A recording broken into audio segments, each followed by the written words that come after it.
Welcome to Gelous Tutorials. Today we're sharing our top tips for using the Gelous E-File Pen safely and effectively. First, let's talk about setup.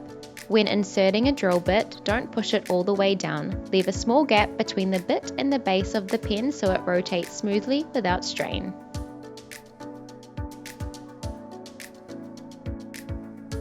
And always begin on the lowest speed setting, level 1. You can increase the speed as your confidence and control improve.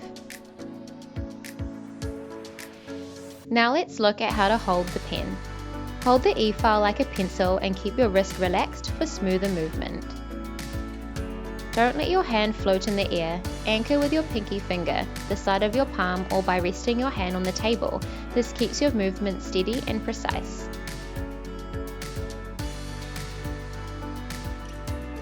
Next, technique. Make sure the drill bit is rotating in the opposite direction to your movement, from cuticle to tip for proper traction.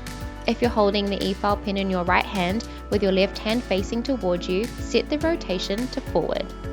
If holding the E-file pen in your right hand with your left hand facing away from you, set the rotation to reverse. If it feels like it's skipping or bouncing, stop and check your rotation direction.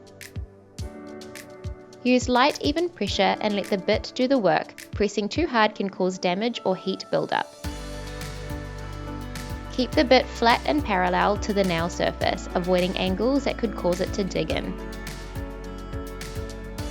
And always keep the bit moving to prevent heat and friction.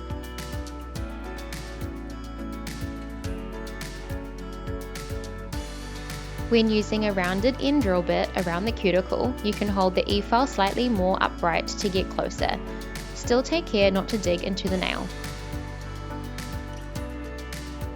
Finally, safety. Only use the E-file on bare nails with a cuticle drill bit or 240 grit sanding band. Keep the speed at level 1 to avoid overfiling. Once you're done, clean your E-file pen and charge it so it's ready for next time. Follow these tips and tricks for confident, safe E-file use. Thanks for watching.